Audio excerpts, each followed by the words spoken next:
The headlights carved twin tunnels through the fog. Ethan Langford didn't see the curve until it was too late. The luxury sedan fishtailed, tires shrieking against wet asphalt, and then the world tilted. Metal scraped rock. Glass cracked. Silence rushed in like cold water. He sat in the driver's seat, hand still gripping the wheel. His phone screen was black. No signal. No GPS. No assistant to call. Just the hiss of steam rising from the crumpled hood and the whisper of autumn wind through shattered glass.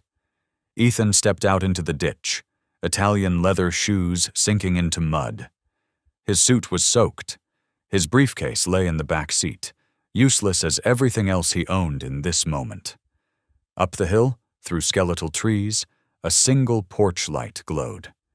He climbed toward it, breath ragged, pride bruised worse than his ribs. The farmhouse was small, paint peeling. A wooden sign swung gently. Maya's kitchen, homemade, heart-made. He knocked. The door opened slowly. A black woman stood in the threshold, cautious but calm. Her eyes swept over him. Expensive suit, city shoes, bleeding knuckles. She didn't flinch, didn't smile, just assessed. "You're lucky," she said quietly. "The hill didn't take you further down."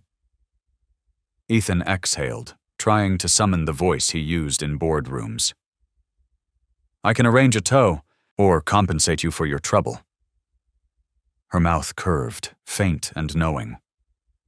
"Around here we start with coffee, not invoices."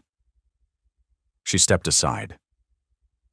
And Ethan Langford, CEO of Langford Holdings, architect of mergers, builder of empires, walked into a stranger's warmth because he had nowhere else to go. Can a man who buys everything learn the value of being cared for freely? Inside, the diner smelled like cinnamon and old wood. The lights flickered, not broken, just tired. A jukebox sat silent in the corner. Framed photographs lined the walls. Smiling faces, town festivals, a man with kind eyes holding a little girl on his shoulders. Maya moved through the space like someone who knew every creak in the floor. She set a mug of coffee on the counter. Steam rose between them. "Sit," she said. It wasn't a command, just a fact. Ethan sat. A small voice giggled from the back room. A girl, maybe 8, peeked around the doorframe. Braids tied with purple ribbons, eyes bright with curiosity. "Mama, did a prince crash his car?" Maya's lips twitched. "Something like that, Rosie. Now help me with the stove. It's being stubborn again." Rosie bounced into the kitchen. Ethan watched as Maya tried to coax the old gas stove to life. The pilot light sputtered and died. She sighed. "Let me try," Ethan said, standing. Maya raised an eyebrow. "You know how to work a temperamental gas stove?" "I grew up in a farmhouse in Maine before I became this." He gestured at his ruined suit. He knelt beside the stove, fingers fumbling with the mechanism.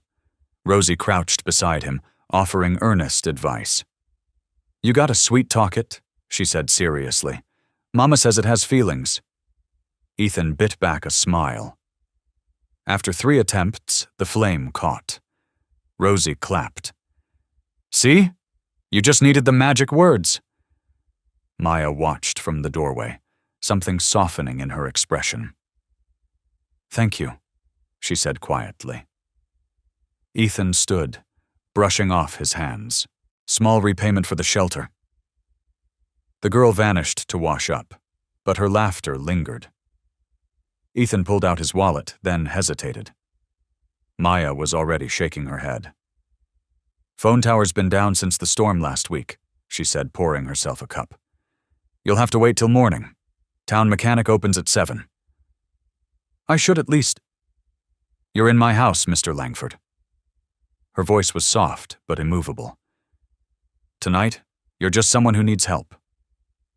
The name landed between them like a stone.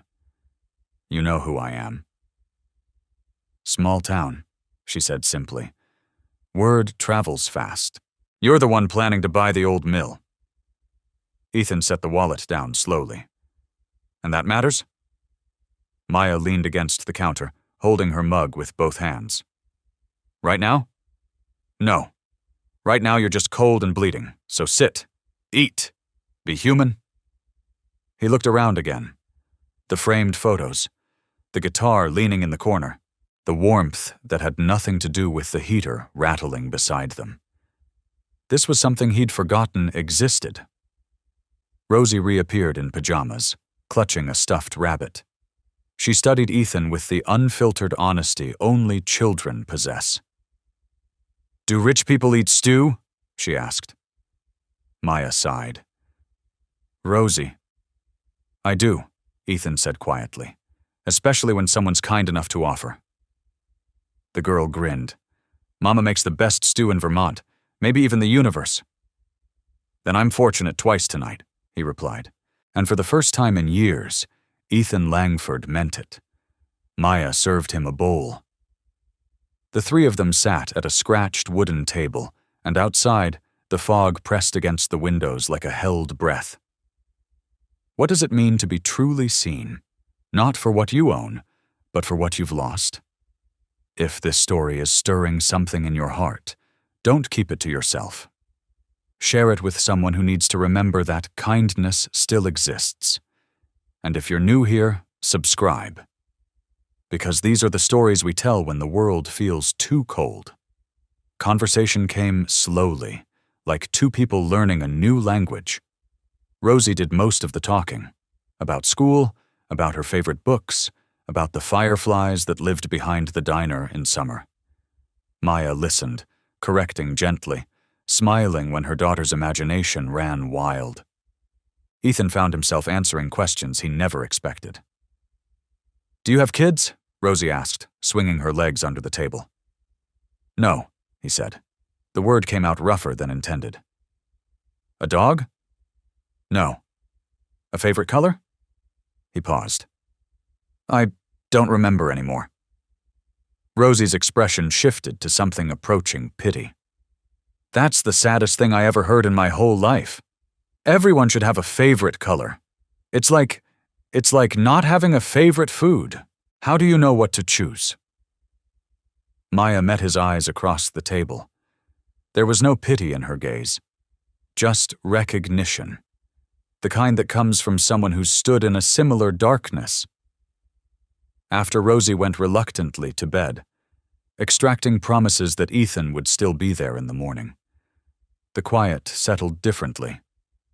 The easy buffer of childhood chatter was gone. Now it was just two adults, two strangers, circling something neither wanted to name. Maya refilled his coffee without asking. They sat in the dim light cast by a single lamp, two people standing at the edge of their own stories. "You lost someone," she said finally, not a question. A statement of recognized truth. Ethan's jaw tightened, his hands wrapped around the warm mug like an anchor. "My wife, Claire, car accident, 5 years ago this month." He stared into the dark coffee as if it might hold answers. "I was driving, distracted by a work call. She asked me to pull over, told me the call could wait. I said I'd just be another minute." The silence expanded to fill the room. "The truck came out of nowhere, T-boned us at an intersection. I walked away with scratches." His voice went flat, emotionless in the way that means too much emotion to contain. "She died before the ambulance arrived. Her last words were, 'I love you,' and I was still on the damn phone." Maya didn't rush to fill the silence with empty platitudes. She just let it sit, let him breathe through it. When she finally spoke, her voice was steady as stone. "I lost my husband in a blizzard. David. 5 winters ago. Same winter you lost your wife, it sounds like." She took a slow breath. "He worked the night shift at the textile mill, the same one you're considering purchasing. Roads were already bad when he left, but the mill was short-staffed, and David never said no when people needed him." She set her mug down with careful precision. State police found his truck in a snowbank 12 miles from here. They said he probably tried to walk for help when the engine died. Hypothermia. They found him 2 days later.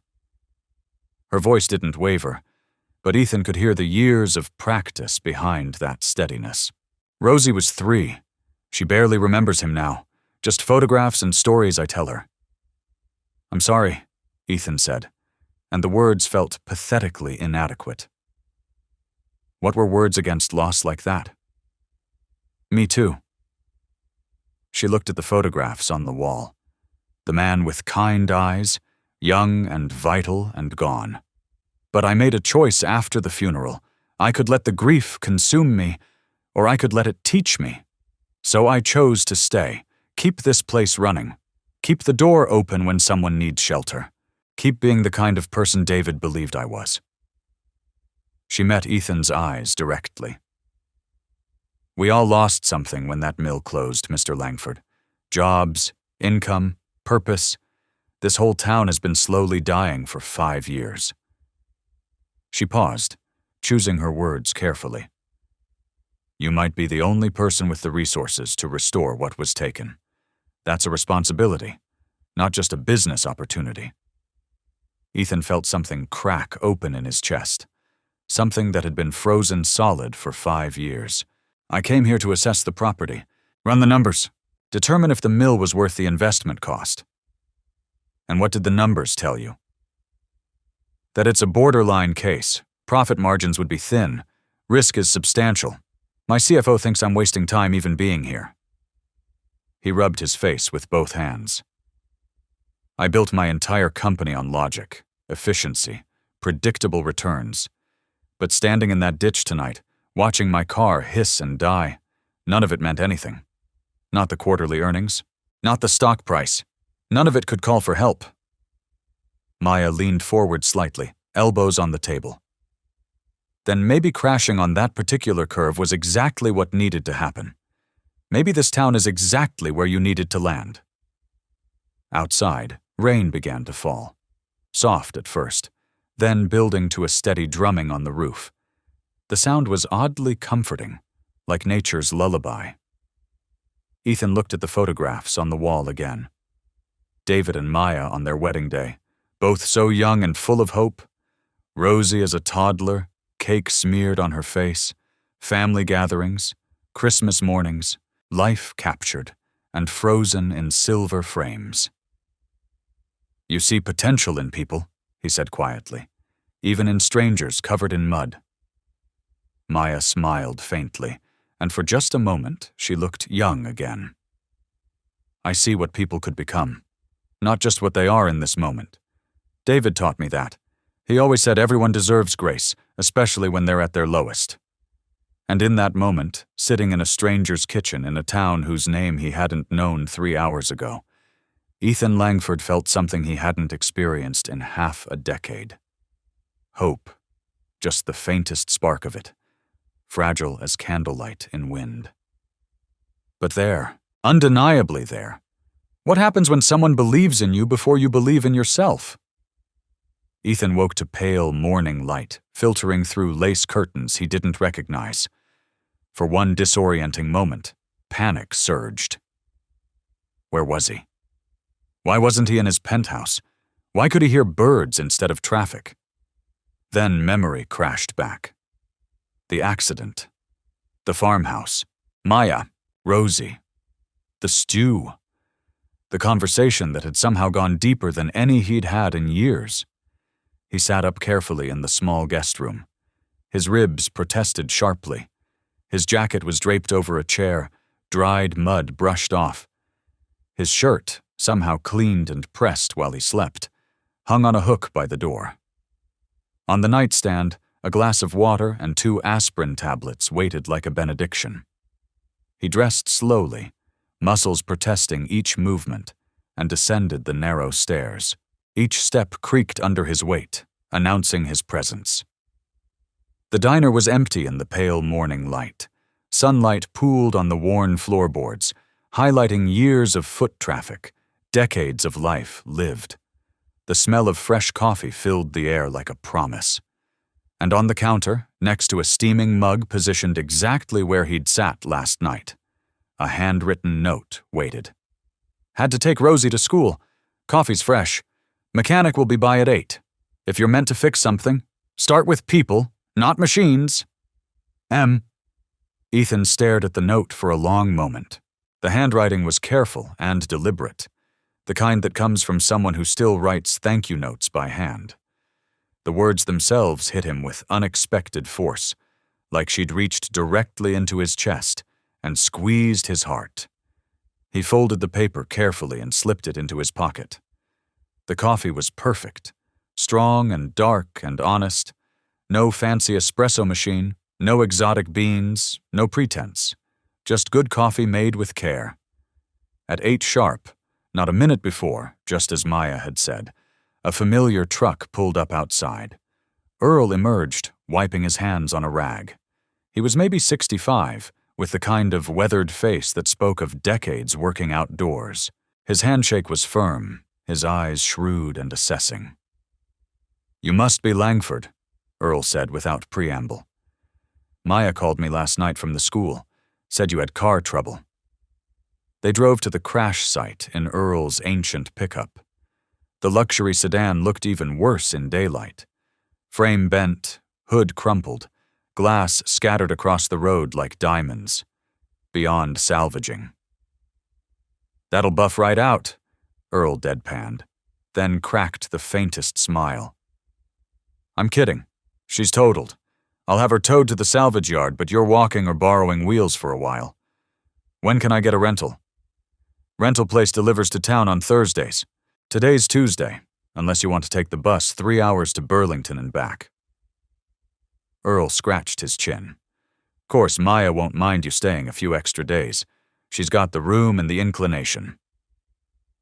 Ethan should have felt trapped, inconvenienced, frustrated at the disruption to his schedule. Instead, he felt strangely unbothered. "Is the old textile mill far from here?" Earl's expression shifted, something guarded sliding behind his eyes. 10-minute walk along the river path, but there's nothing there worth seeing, Mr. Langford. Just ghosts and rust." "I'd like to see it anyway." Earl studied him for a long moment. "Your money, your time. But I'm telling you now, that place broke a lot of hearts when it closed. You walk through those doors, you're walking through people's lost futures. Just be respectful." The mill stood like a monument to broken promises. 3 stories of red brick, windows shattered or boarded, weeds pushing through cracks in the concrete loading dock. The river rushed past behind it, indifferent to human failure. But underneath the decay, Ethan could see the bones of something solid. The structure was fundamentally sound. The machinery, though rusted, was salvageable. The location was actually ideal for modern logistics. His business mind started automatically calculating renovation costs, equipment updates, staffing requirements, market analysis. But then he stepped inside, and the calculations died in his throat. The main floor was a hollow cathedral of abandonment. Rusted looms sat in silent rows like sleeping giants. Sunlight streamed through broken windows, illuminating dust motes that drifted like ghosts. The air smelled of metal and neglect and time. And then he saw them. Photographs. Dozens and dozens of them, pinned to a bulletin board near what must have been the supervisor's station. Workers in coveralls, arms around each other, grinning at the camera. Families at company picnics. Children's drawings taped to concrete pillars. Christmas parties. Retirement celebrations. Handwritten notes of appreciation. Faces full of life. Faces full of dignity and hope and purpose. He moved closer, drawn like gravity. There, in the center of a photo from what looked like a summer barbecue, stood David. Maya's husband. He was younger, laughing at something off camera, one arm around a teenage worker who was clearly learning the trade. The caption beneath read, David Brooks and his apprentice Tommy, 2019. Best Mentor Award. The man who never came home. The man whose loss had hollowed out this entire community. Ethan reached out, fingers stopping just short of the photograph. He couldn't bring himself to touch it. A memory surfaced, unbidden and sharp as broken glass. His wife's voice, soft but insistent, during their last real conversation. 3 days before the accident. Not everything broken needs a merger, Ethan. Not everything can be fixed with money and strategy. Some things just need mercy. They need someone to care more about people than profit margins. He dismissed her concerns, told her she didn't understand the complexity of modern business, told her he had responsibilities to shareholders, to employees, to the board, told her he'd explain it all later when he wasn't so busy. Later never came. She died before he could tell her she was right. Now, standing in this hollow shell surrounded by the ghosts of people he'd never met, but whose lives he held in his spreadsheets, Ethan understood with devastating clarity. This wasn't about profit margins. This was about redemption. His phone buzzed in his pocket, signal finally returning after being dead since the crash. 3 missed calls from his CFO, Marcus. 4 increasingly urgent text messages. He called back, still staring at David's photograph. Where the hell have you been? Marcus's voice was sharp, with barely contained frustration. The board met this morning. They're losing patience with Vermont. Either present a viable acquisition plan by Friday, or they're pulling funding entirely. They want you to flip the property to that developer who's been circling, Westfield Development. Quick sale, easy profit, everyone moves on. Ethan stared at the photographs, at the faces, at the lives. What if we don't flip it? He heard himself say. Silence. Then, excuse me?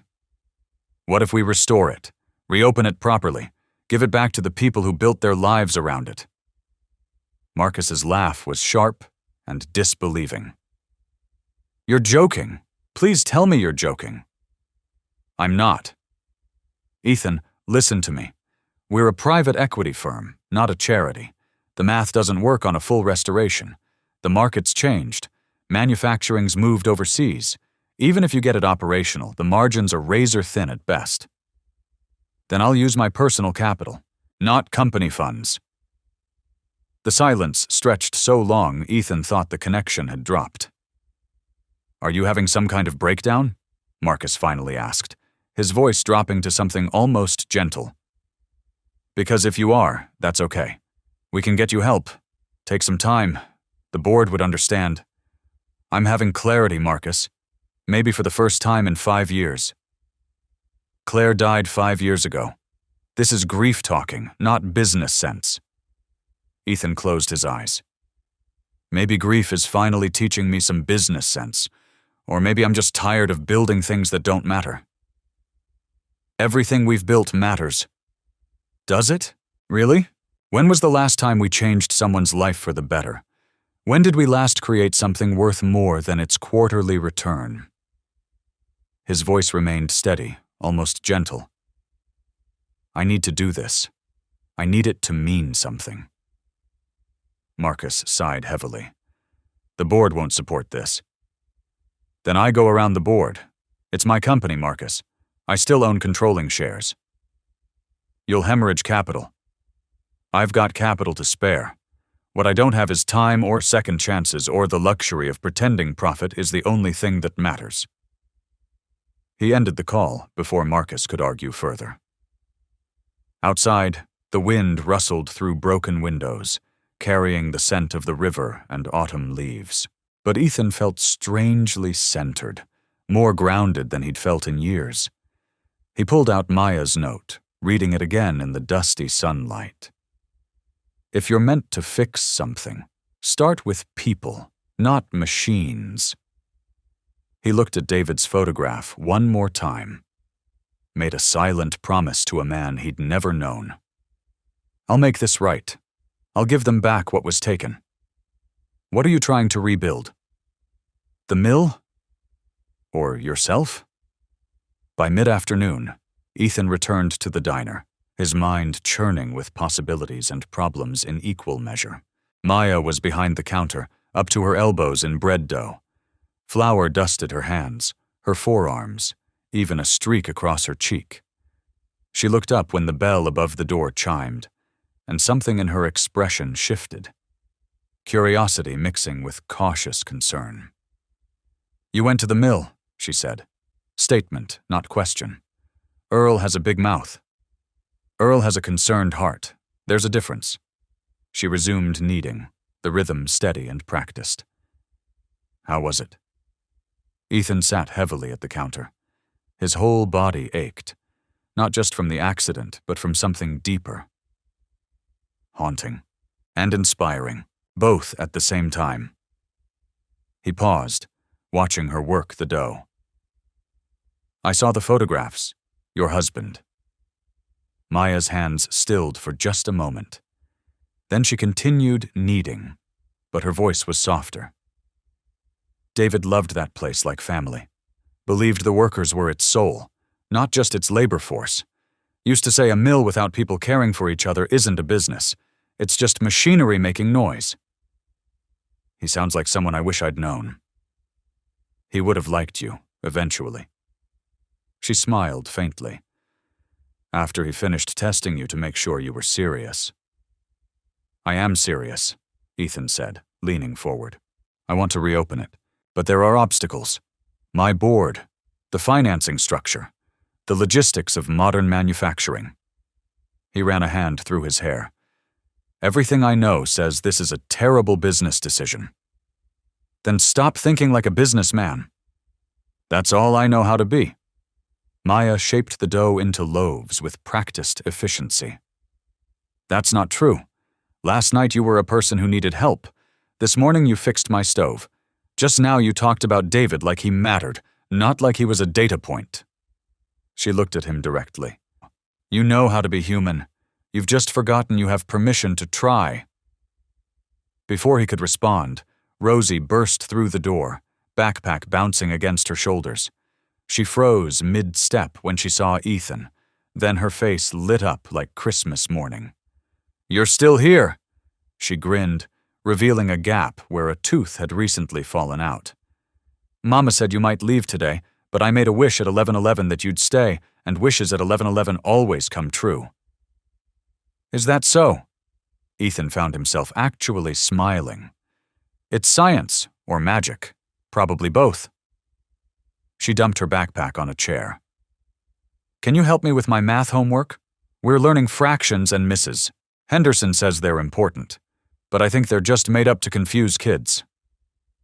Ethan glanced at Maya, who nodded almost imperceptibly. "I'd be happy to help, though I should warn you, fractions are very real." "Prove it." "With pi." Rosie's eyes went wide. "If you can make math involve pi, you might be an actual genius." That evening, the three of them sat at the kitchen table again. Ethan drew diagrams on napkins, explaining fractions with slices of Maya's apple pie. Rosie absorbed everything with the intensity of someone learning magic tricks, asking questions that forced him to think harder than any shareholder meeting ever had. "So if I eat 3/8 of a pie, and Jenny eats 2/8, together we ate 5/8? Rosie asked, carefully measuring with her fingers. "Exactly right. But there's still 3/8 left for Mama?" "Precisely. Math is actually pretty cool when it's about pi instead of boring numbers." Maya watched from the sink, hands moving through soapy water, but her attention was fully on the scene at her table. Something tender and careful was settling in her chest, something she hadn't let herself feel in 5 long years. When Rosie finally went to bed, only after extracting a promise that Ethan would help her build a model solar system later in the week, Maya brought 2 cups of chamomile tea to the table. "You're good with her," she said softly, settling into the chair Rosie had vacated. "She makes it easy. She's—" He searched for the right word. Uncomplicated. She just says what she thinks and asks what she wants to know. No hidden agendas, no performance. She likes you. That's rare. She's been cautious with men since David died. Maya wrapped her hands around the warm mug. She doesn't remember much about him, but she remembers the space he left behind. She's learned to be careful about who fills empty spaces. Ethan met her eyes. I'm not trying to fill anything. I'm just being here. I know. That's why she likes you. They sat in comfortable quiet, the only sounds the ticking of a clock and the settling of old wood in the walls. I spoke with my CFO today, Ethan finally said. Told him I want to use personal funds to restore the mill. He thinks I'm having a breakdown. Are you? Maybe. Or maybe I'm finally waking up after 5 years of sleepwalking through my life. He turned the mug in his hands. I've spent half a decade building an empire that doesn't actually matter to anyone except shareholders. I've acquired companies and optimized them and sold them off for profit. But I haven't built anything with a soul. Nothing that would make someone smile when they remember it. Maya leaned forward slightly. So build something with a soul. Build something David would have been proud to work in. Build something that matters more than money. I don't know how. Then learn. You learned fractions with pi. You can learn this too. Outside, the first stars were emerging in the darkening sky. Somewhere in the distance, an owl called softly. Inside, 2 broken hearts began, very slowly, very carefully, to remember what it felt like to hope. 3 days passed, like water finding its course through new channels. Ethan stayed in Earl's modest rental room above the garage, a space that smelled faintly of motor oil and old wood. But he spent his mornings at the diner, nursing coffee and sketching plans. His afternoons at the mill, taking measurements, consulting with Earl and other former workers about equipment and processes. His evenings back at Maya's table, where Rosie would appear with homework or questions, or simply stories that needed an audience. The town watched, curious but cautiously hopeful. The city man who'd crashed his car. The CEO who kept staying longer than expected. The stranger who was becoming less strange each day. Marcus called twice more, each conversation growing shorter and more tense. The board was restless. Shareholders were asking questions. Time was running out on patience and options both. But Ethan kept working, kept planning, kept believing that maybe, just maybe, he could make something matter. Late Wednesday night, sitting at his makeshift desk in Earl's garage, Ethan finally cracked the puzzle. Not a traditional acquisition, not a flip to developers, a worker cooperative, employee ownership, shared decision-making and shared profits. It was legal, sustainable, and, if structured correctly, potentially viable. It was also the riskiest thing he'd ever considered, financially speaking. But it was right. He knew it in his bones. He needed to tell Maya. Thursday morning arrived with dark clouds gathering like bruises across the Vermont sky. The air had that electric quality that comes before storms, when the atmosphere holds its breath. Ethan found Maya at the diner, prepping vegetables for the lunch rush. She looked tired but steady, her hands moving with practiced efficiency. I have an idea, he said without preamble, too excited to waste time on pleasantries. But I need your honest perspective. She set down her knife, wiping her hands on her apron. What kind of idea? A worker cooperative.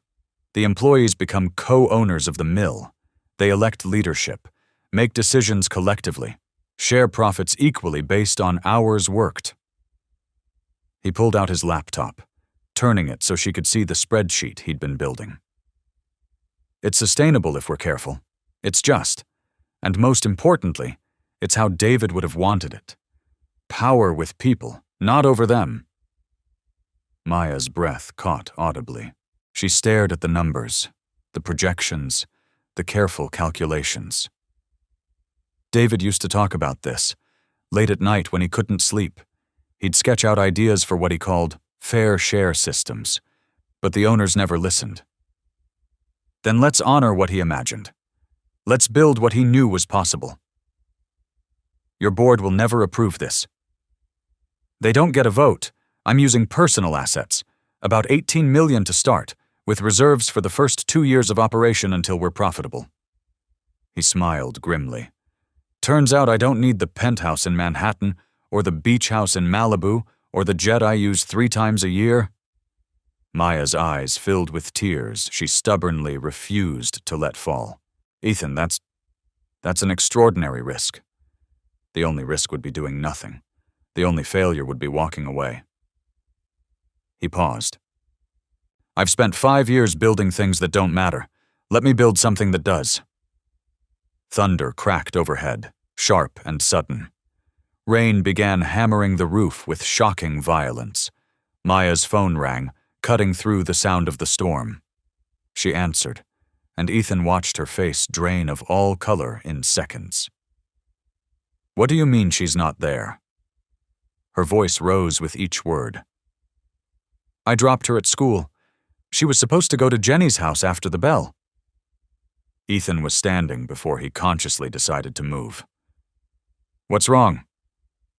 Maya's hands shook so badly she almost dropped the phone. Rosie, Jenny's mom says she never arrived. She's not answering her cell. In this storm. Where would she go? The old bridge. Maya's voice cracked completely. There's a spot underneath where ducks nest. She loves watching them. But I've told her 100 times never to go alone. The river rises so fast when it rains. If the water's already up. Ethan was already moving toward the door, grabbing his jacket. Tell me exactly how to get there. Ethan, the current in this weather. You don't know this river. He grabbed her shoulders gently, forcing her to meet his eyes. Tell me how to find her. I will bring her home, I promise you. Their eyes locked. A promise passed between them. Deeper than words, forged in terror and absolute trust. Maya's voice shook as she gave directions. Ethan kissed her forehead without thinking. Pure instinct, pure connection, and ran into the storm. The rain was absolutely blinding, each drop hitting like a small stone. The old bridge loomed ahead through sheets of water, half submerged in churning brown rapids that had been a gentle stream just hours ago. The sound was deafening, water roaring with primal fury. Rosie! Ethan shouted, voice immediately swallowed by thunder and torrent. A faint cry answered from somewhere beneath the structure. He scrambled down the muddy embankment, shoes sliding, hands grabbing at wet grass and exposed roots. And there, clinging to a wooden support beam beneath the bridge, was Rosie. Her face was streaked with tears and rain. Her stuffed rabbit clutched in one small fist even as the current tried to tear it away. Water was already up to her chest and rising visibly. I'm sorry, she sobbed when she saw him. I just wanted to check on the baby ducks before the storm got worse. I didn't think the water would come up so fast, and now I can't get back to the bank and I'm scared. It's all right, Ethan called, wading into the current. The water was chest deep immediately, frigid and shockingly powerful.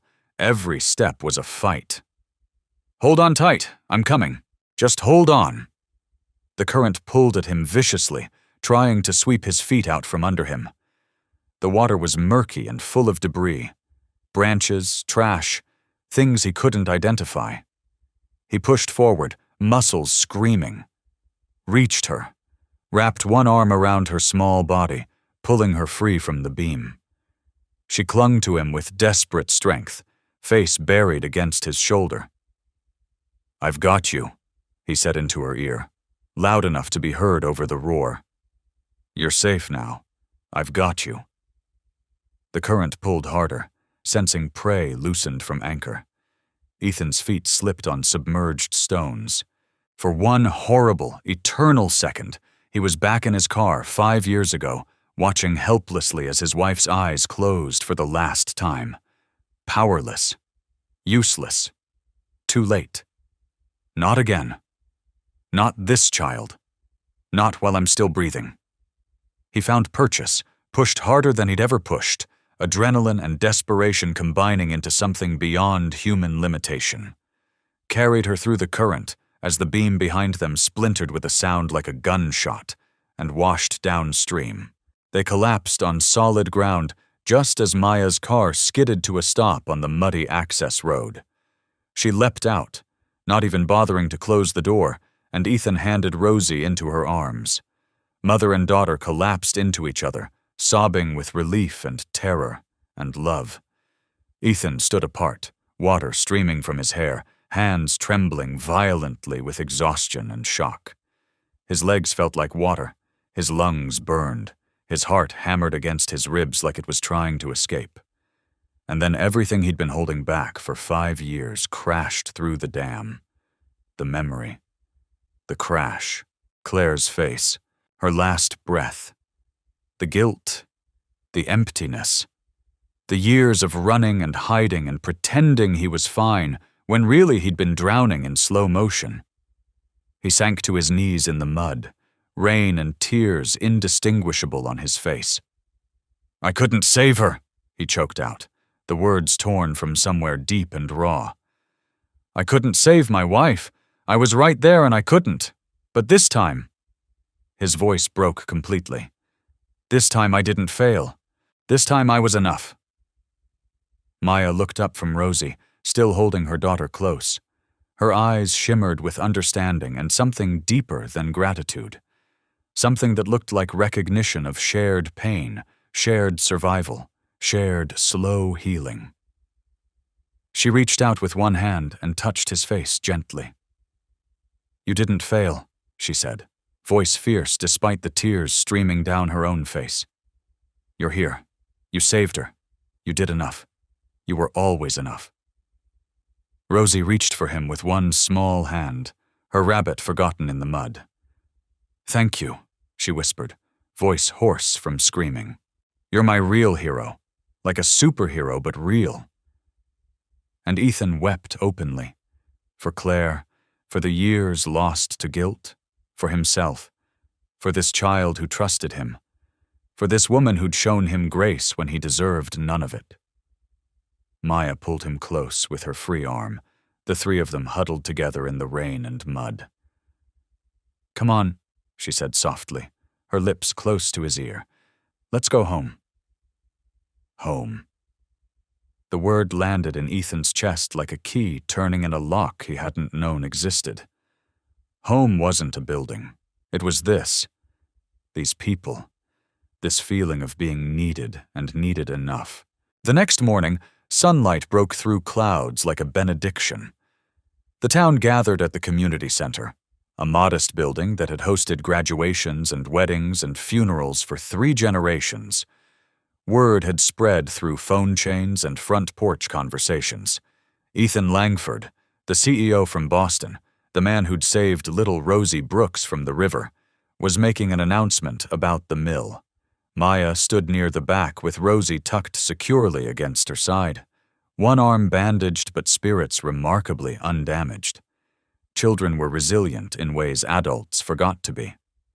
She watched Ethan take the small stage at the front, wearing Earl's borrowed flannel shirt instead of his designer suit. He looked different, grounded, present, real. The room was packed. Easily 200 people crammed into a space meant for half that. Former mill workers with weathered hands, young people who'd left for college and couldn't come back because there were no jobs, elderly residents who remembered when the mill was the beating heart of the town.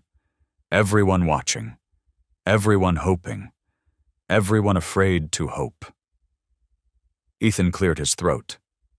No microphone, just his voice carrying through the expectant silence. "I came to this town 6 days ago to assess whether Langford Holdings should acquire the textile mill," he began, his voice quiet but carrying clearly in the hushed room. "I ran financial projections, consulted advisors in Boston, Prepared acquisition offers based purely on profit potential and return on investment.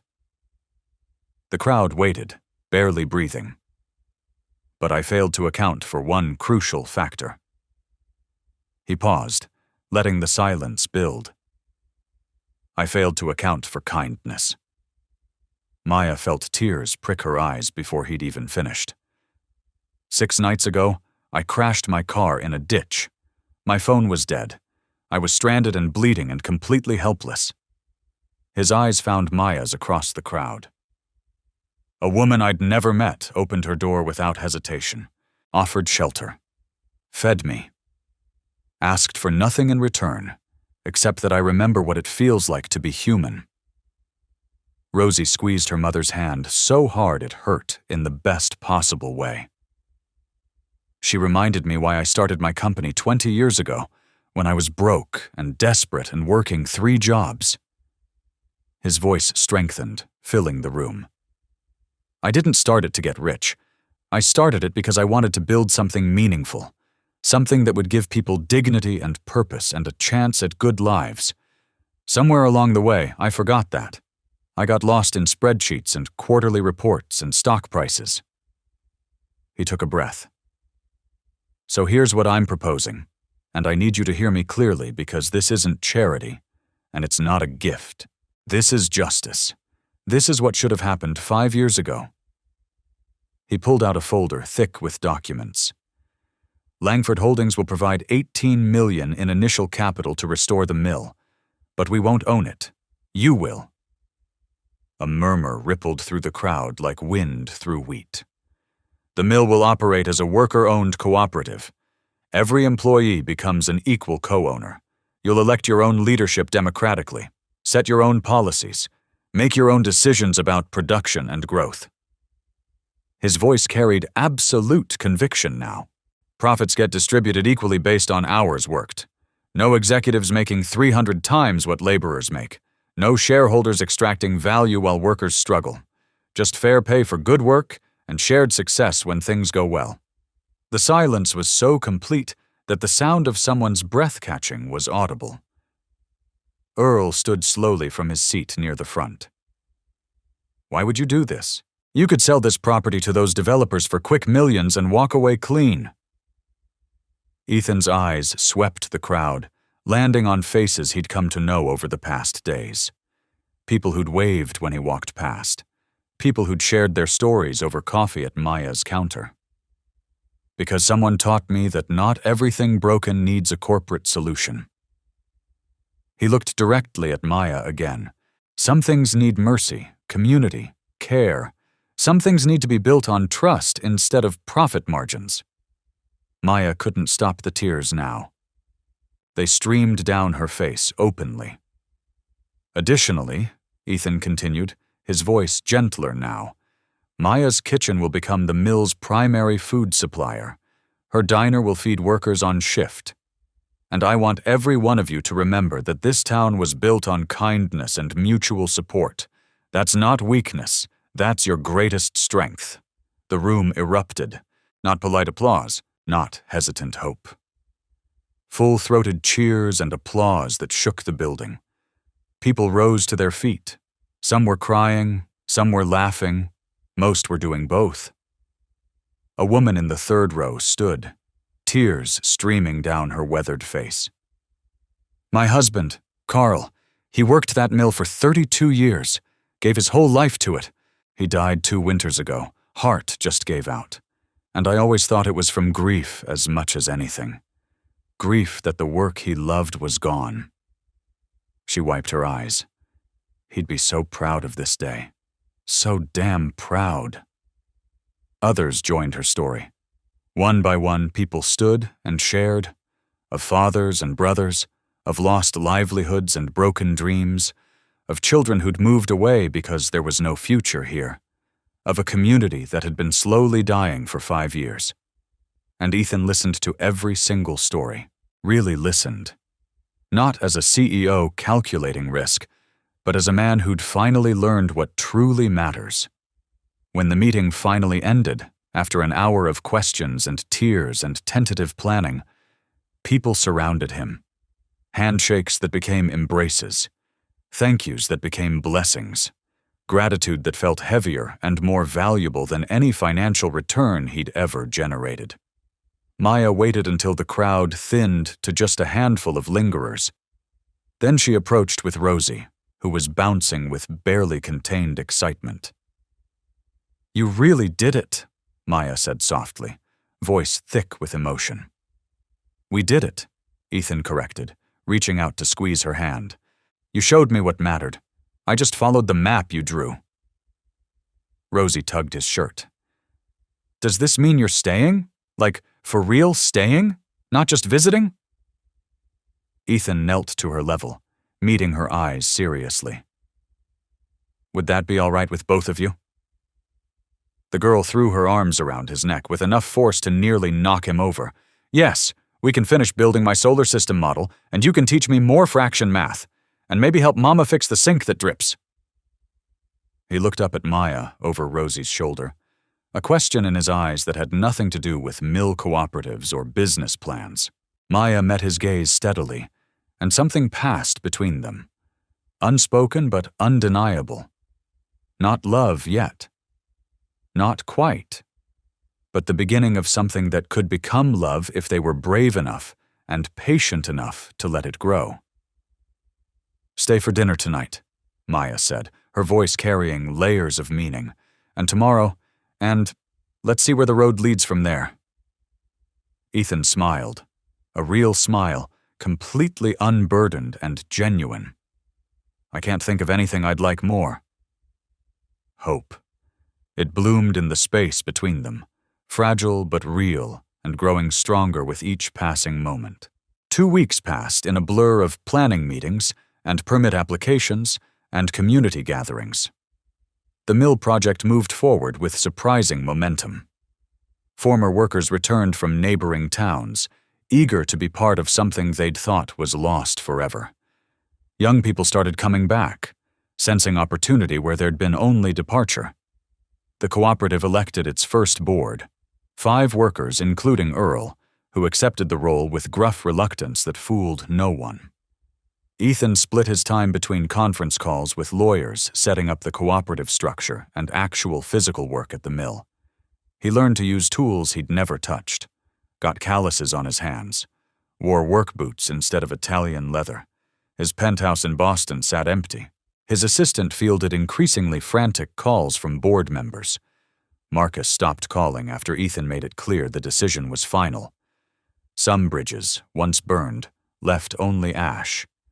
But some bridges led exactly where you needed to go. 2 weeks and 3 days after the crash, evening fell soft and golden over the farmhouse. Maya sat on her porch in the rocking chair David had built during their first year of marriage. The same porch light glowed warm above her, the one that had guided a stranger through the fog. The storms had passed. Autumn was settling into its gentle decline toward winter. The air smelled like wood smoke and possibility. Footsteps approached on the gravel path, a sound she'd come to recognize and anticipate. Ethan appeared around the corner with Rosie skipping beside him. He carried something carefully in both hands, a small lantern, old and tarnished but now glowing with steady golden light. "Found this in your shed last week," he said, climbing the porch steps. "Hope you don't mind. Rosie and I have been working on it after homework." He set it carefully on the porch railing beside her chair. The flame flickered once in the evening breeze, then held steady and bright.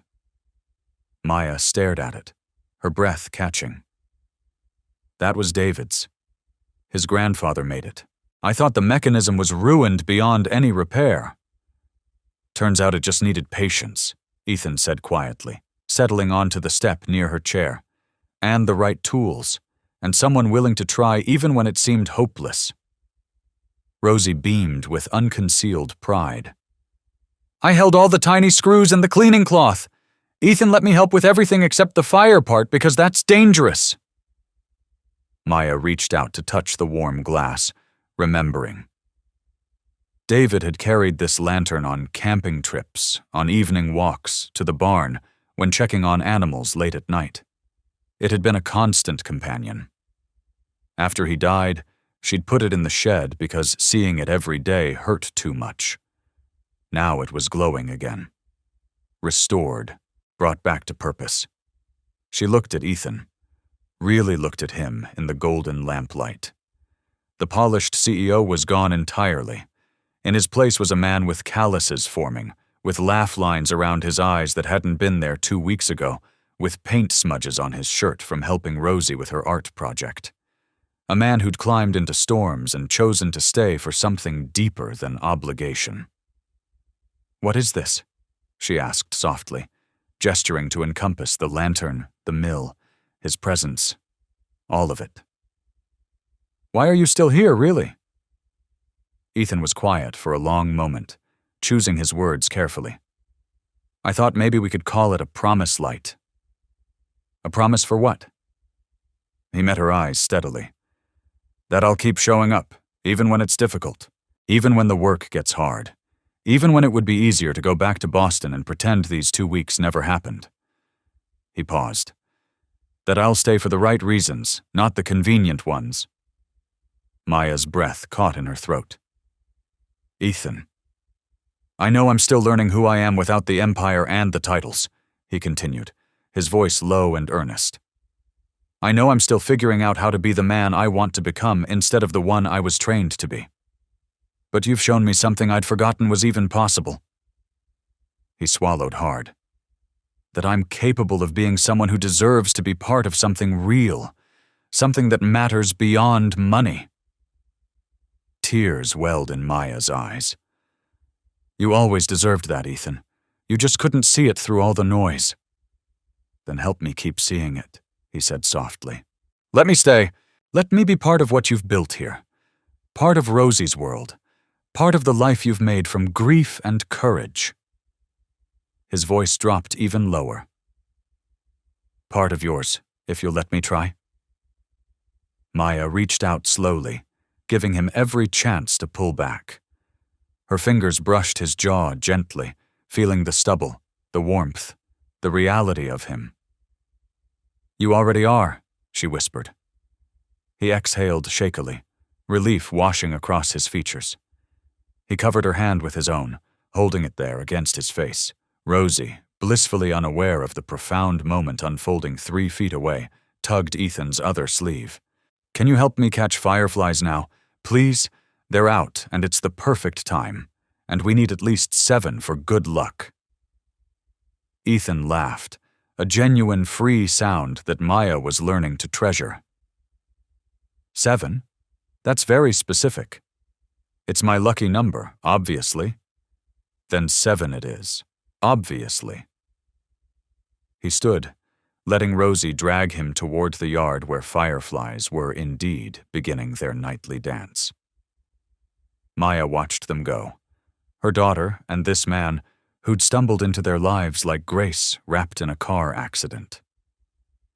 The promise light glowed beside her, steady and warm. And for the first time since David's death, Maya let herself truly imagine a future where love could arrive twice in one lifetime. Different, yes, but just as real, just as worth the risk of opening a carefully guarded heart. What if love isn't about finding someone perfect?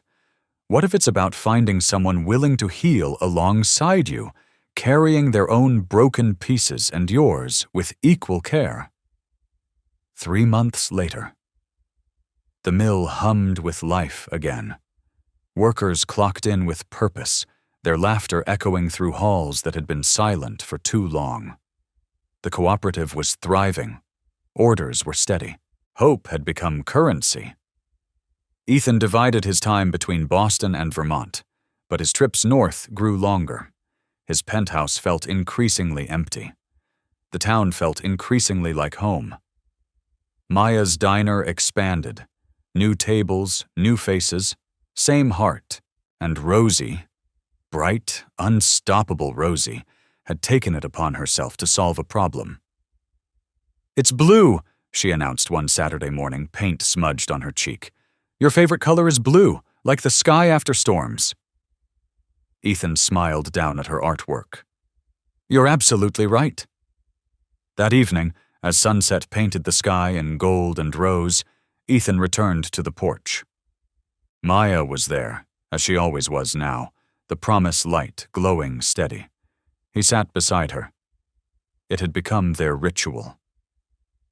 I received an offer today, he said quietly, to sell my remaining stake in Langford Holdings, walk away from Boston completely. Maya's heart clenched. What did you tell them? I said no. He looked at her. Because everything that matters is right here. She turned to face him fully. Ethan. I know I'm asking a lot, he said, voice low and earnest. I know I'm still figuring out how to be the man I want to be, but I'd like to do that here, with you, with Rosie. He swallowed. If you'll have me. Maya's eyes searched his face. She saw the brokenness that had brought him here, but more importantly, she saw the healing, the courage, the man who'd run into a storm for her child and stayed for something deeper. You're already here, she whispered. He exhaled, shaky with relief. Rosie burst through the door, firefly jar triumphant in her hands. Look, I caught 7. They laughed together, 3 people stitched together by tragedy and tenderness and choice. Above them, the promise light glowed. In the distance, the mill's windows blazed with warm light, steady as a heartbeat, steady as hope, steady as home. If this story touched your heart, please share it with someone who needs to believe in second chances and the healing power of community. Subscribe to this channel for more heartwarming stories about romance, redemption, and the quiet courage it takes to open your heart again after loss. Because in a world that often feels cold and disconnected, these stories remind us love still wins, kindness still matters, and sometimes grace arrives in broken cars and borrowed kitchens, changing everything we thought we knew about home. Thank you for listening. Sleep well, dream kindly, and remember, you're never too broken to begin again. Sweet dreams.